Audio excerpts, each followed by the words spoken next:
você consegue quebrar um graveto isoladamente, mas terá dificuldade se forem 3 ou 4. Terá que fazer ainda mais força para parti-lo se forem 10, 12, mas não conseguirá quebrá-los se eles formarem um feixe. O SIMP foi criado para defender as micro e pequenas indústrias. Venha você também fazer parte desta história.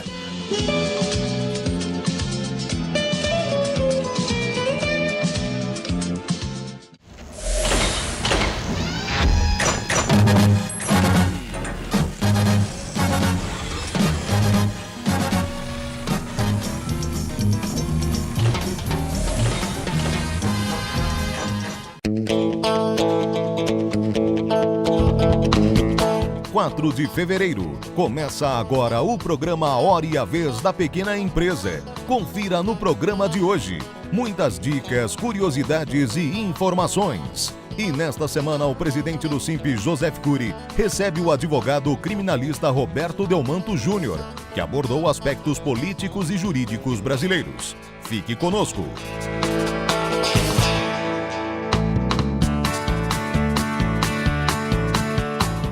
Nesta semana, a Receita Federal regulamentou o Programa de Regularização Tributária. O principal atrativo do programa é a possibilidade de abater dívidas com o fisco e será acessível para cerca de 160 mil empresas que declararam pelo lucro real. A primeira informação importante decorrente dessa regulamentação é que a adesão ao Programa de Regularização Tributária poderá ser feita via site da Receita Federal do Brasil até o dia 31 de maio de 2017. Podem ser incluídos nesse parcelamento especial débitos que estejam constituídos ou não pela Receita Federal, débitos que estejam em parcelamento ativo ou parcelamento rompido, inclusive débitos que estejam em discussão administrativa ou judicial, desde que, evidentemente, o contribuinte desista formalmente dessas discussões. Não podem ser incluídos, no entanto, débitos oriundos do Simples Nacional ou do Simples Doméstico. Para pequenas e médias empresas, o programa permite o parcelamento em até 120 vezes dos débitos. A partir do momento em que o contribuinte aderir ao parcelamento, ao programa de regularização tributária, ele deve imediatamente iniciar o recolhimento das parcelas. Como será calculada essa parcela até que a consolidação seja realizada? O contribuinte deve identificar o valor total da dívida, dividir pelo número de parcelas e recolher o valor correspondente acrescido de Selic. Esse procedimento vai ser feito até que a Receita Federal consolide totalmente a dívida tributária e aí o valor das parcelas será automaticamente informado pelo sistema da Receita Federal. Diferentemente do Refis, o novo programa não dá desconto no pagamento de multas e juros. Algumas hipóteses de exclusão do PRT merecem destaque. As mais comuns, evidentemente, dizem respeito à ausência de pagamento de 3 parcelas consecutivas ou 6 alternadas. No entanto, a instrução normativa prevê que a prática pelo contribuinte tendente ao esvaziamento do seu patrimônio com a intenção de fraudar o cumprimento do parcelamento implicará em rescisão e cobrança imediata de todo o saldo.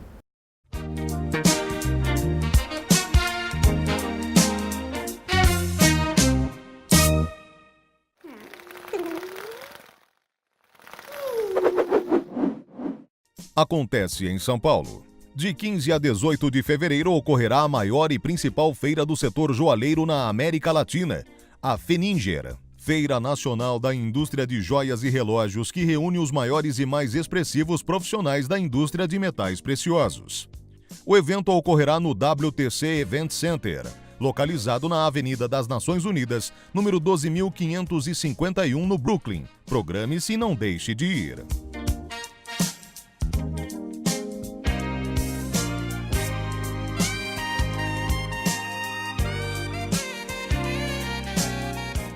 O contrato de trabalho é um instrumento fundamental para que os deveres, obrigações e demais detalhes das tarefas a serem desenvolvidas sejam tratadas de forma clara e precisa.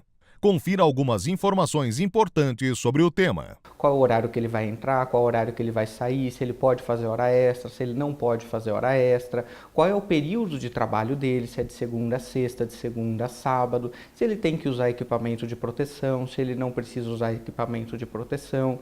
Ou seja, a carteira de trabalho estabelece o mínimo do contrato de trabalho, mas é importante que o empresário, para que ele então se resguarde, ele tenha um outro contrato de trabalho na forma escrita, feito no mesmo momento em que um funcionário ele é registrado e assinado pelo funcionário e pela empresa.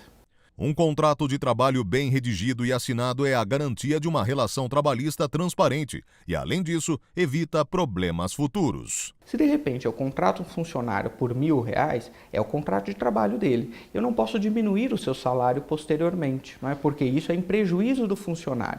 Então essa alteração seria prejudicial ao funcionário. Então ela não pode acontecer. Mas qualquer outro tipo de alteração, quanto ao horário, período, hora extra, função, não é? Cargo, tudo isso sim pode acontecer e inclusive de forma especificada. É importante eu falar, inclusive no contrato de trabalho, quais são as atribuições do funcionário. Então ele vai ter a função X e quais são as atribuições dessa função, para que o funcionário saiba aquilo que ele tem que fazer e que o empresário se resguarde para que amanhã ou depois ele não seja questionado na Justiça do Trabalho em prejuízo do seu funcionário e tenha que pagar eventual indenização.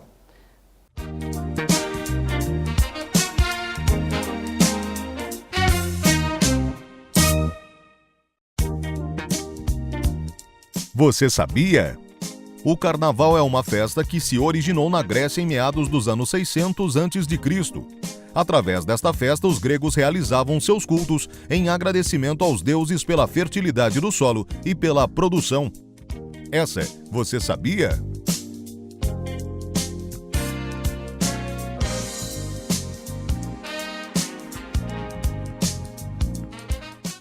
Muitos empresários atualmente têm tido problemas com relação à marca. A especialista em direito digital Patrícia Peck nos dá importantes dicas sobre o assunto. Confira. Seja uma escola, um hospital, uma farmácia, um restaurante, faz o registro na junta comercial do contrato, está funcionando há anos, constrói uma marca que é um ativo super valioso e de repente vai ver que esqueceu de fazer o registro da marca no INPI, que é o instituto que vai fazer isso. Apesar de você ter o domínio, apesar de você ter as mídias sociais, se alguém discutir que a marca dele já está registrada há mais tempo, você vai ter que mudar tudo, vai ter que mudar o domínio de internet, vai ter que mudar suas páginas, seja no Facebook, no LinkedIn, vai ser uma dor de cabeça muito grande, um prejuízo para o empresário, porque o seu endereço hoje, seja o ponto comercial, seja o seu ponto digital, no final das contas, o que assina tudo é a marca.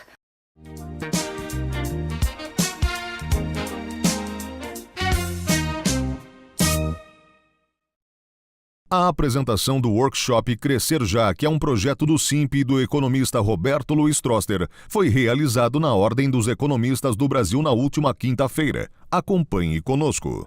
Crescer Já é um projeto que nasceu do Joseph Curry e meu, e agora a Ordem dos Economistas está ajudando a divulgar. Qual que é a ideia? O Brasil está fazendo a coisa certa, está cortando gastos, pondo o PEC, uma série de medidas estão sendo adotadas, mas o país não está crescendo ainda, as expectativas de crescimento são fracas.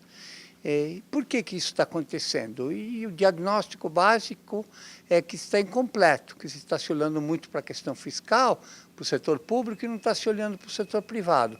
O que está acontecendo com o setor privado que não está crescendo? E é justamente a dinâmica do crédito.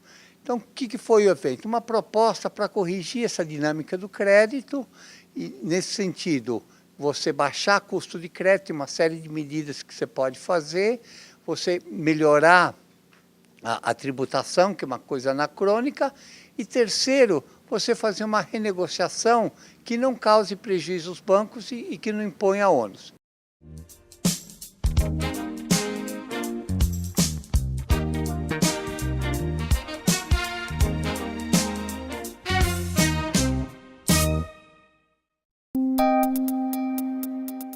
Entrevista da semana.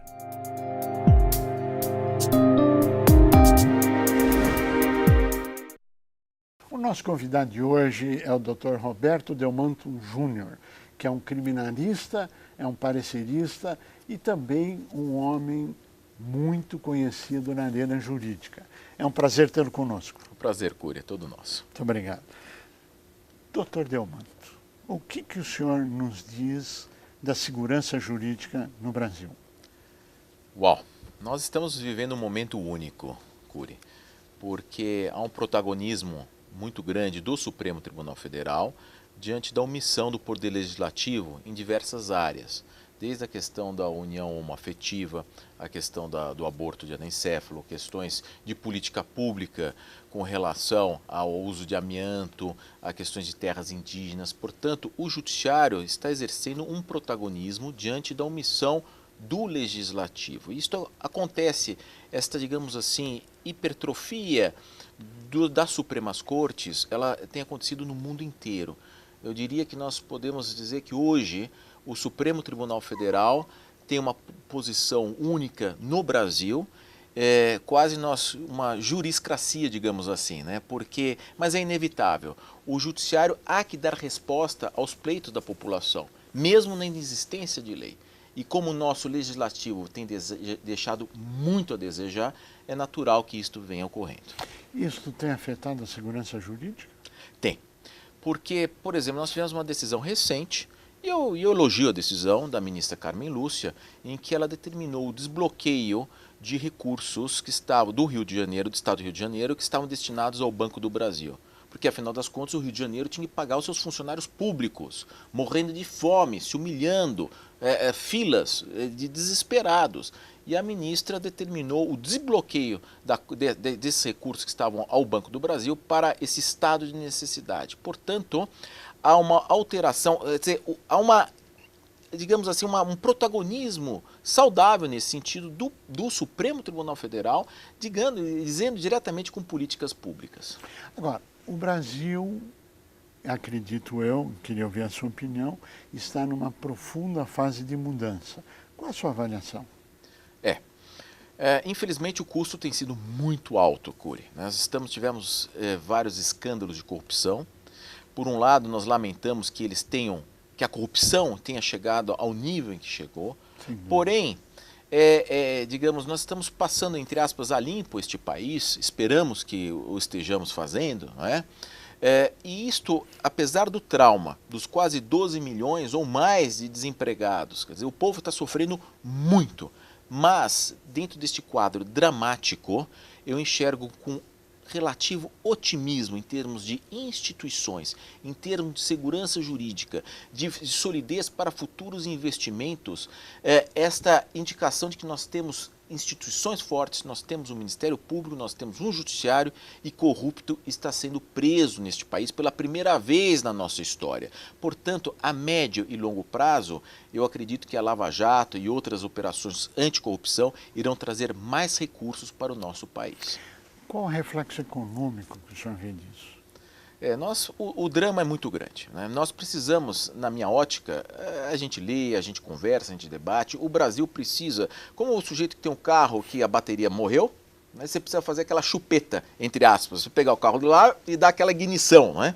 Nós estamos precisando de uma chupeta na economia, ou seja, no bom sentido, nós temos 300 bilhões de dólares no exterior, que agradam evidentemente ao mercado financeiro, mas entre ter 300 e ter 200, que venhamos a trazer 100 bilhões, traga-se 100 bilhões, nós tivemos um déficit de 154 bi, hoje nos jornais está lá, reais, temos 154 bi de déficit nas contas públicas, olha, está abaixo da meta, porque a meta era 170 bi de déficit, quer dizer, é uma questão trágica, mas 150 bi são 50 bi de dólares, portanto, se nós trouxéssemos um dinheiro substancial, mas sem prejudicar, desde que trouxesse 100 bi, injetasse isso na economia, mas segurando a inflação, que aí precisa ter este teto, nós precisamos ter reformas tributárias, precisa orquestrar o que o governo atual está tentando fazer, de certa forma conseguindo, com uma injeção de recursos. Se nós não tivermos uma injeção de recursos, é o chamado shutdown. Os estados vão fechar, realmente desligar, como no Rio Grande do Sul,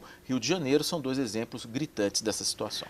Agora, até que ponto a recessão, na sua avaliação, está fazendo com que estados, município e União não tenham arrecadação tributária em função da queda de faturamento e produção na economia, que nós já caímos quase 12 pontos no PIB.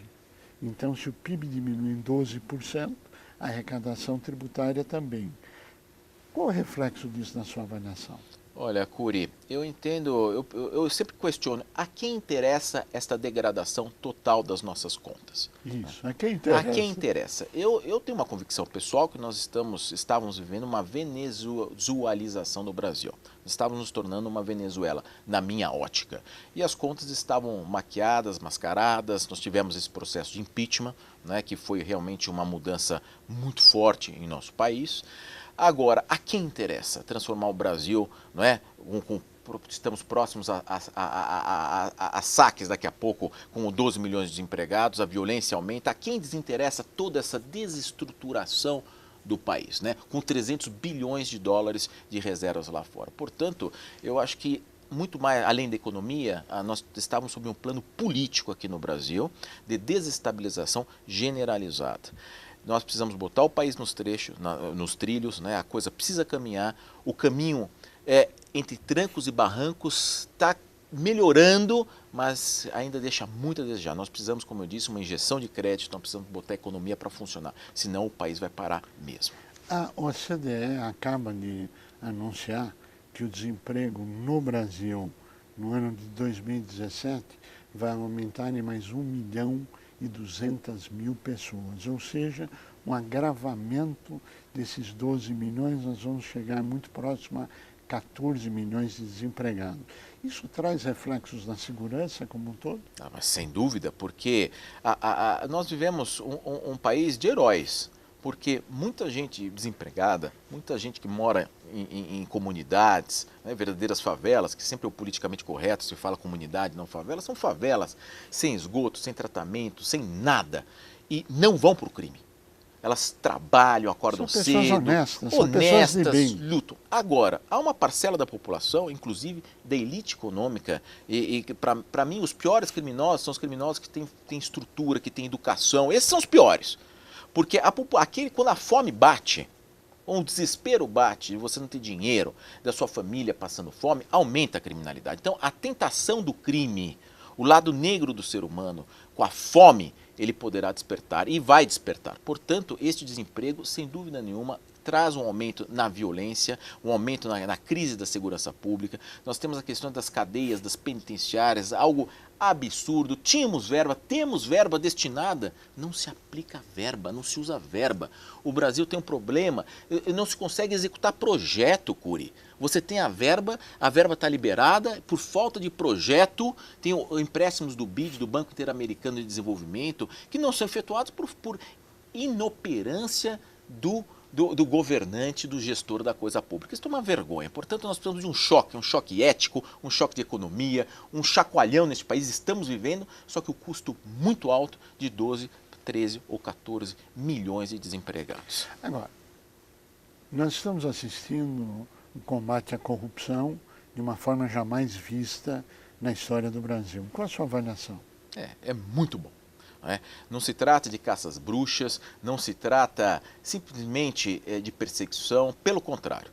Nós realmente, esta Operação Lava Jato, eu já disse algumas vezes publicamente, e alguns me criticam, alguns colegas, Delmanto, mas você fala isso, mas eu afirmo e reafirmo, o que seria do Brasil sem a Lava Jato? Existem excessos? Existem. Eu, como advogado criminalista, critico condições coercitivas, tem um excesso de prisões, sim. Porém, nós não podemos tirar o mérito da Operação Lava Jato, da Polícia Federal, dos membros do Ministério Público, dos juízes federais, porque nós vivíamos um sonho, uma ilusão, as contas mascaradas, o crime organizado, que nós temos dois crimes organizados. O crime das massas, o crime do tráfico de drogas, do tráfico de arma, o crime que se instala nas comunidades, esse do submundo da extorsão, e nós temos um crime organizado do colarinho branco. E é este que a Operação Lava Jato pegou. E estava financiando o mundo político.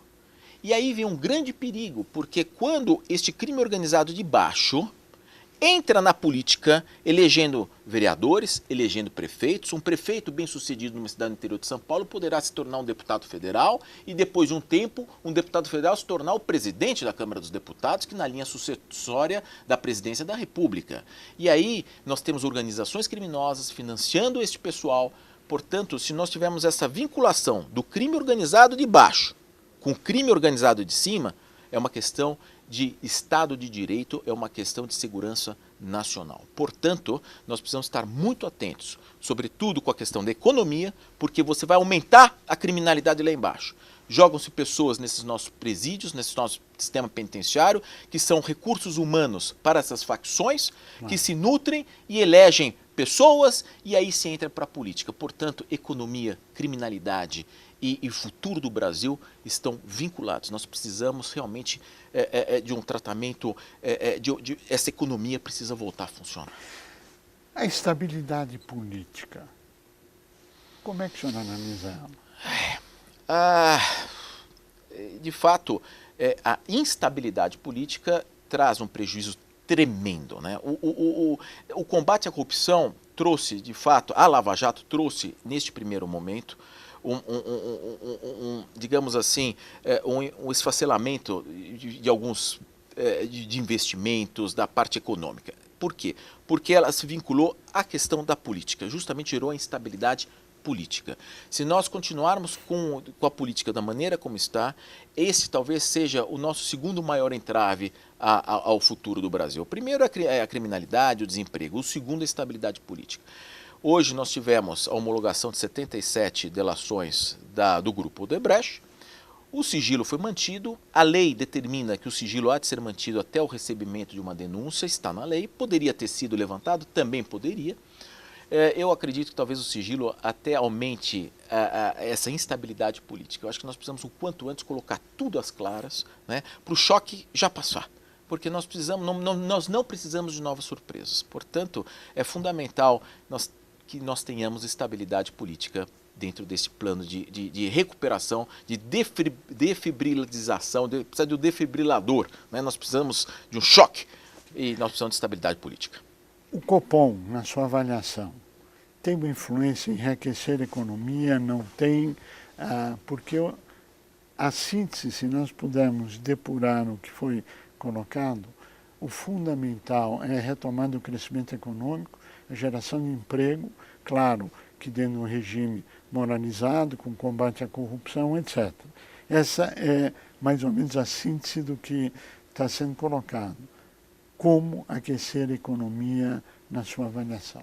É decisão política, é decisão econômica, são ambos? Depende do que. A questão do Copom, eu defendo que nós precisamos ter mais transparência na escolha dos membros do Copom e nas decisões do Copom, porque, na verdade, pelo que as informações que nós temos são todos banqueiros, né? É a elite dos bancos do Brasil.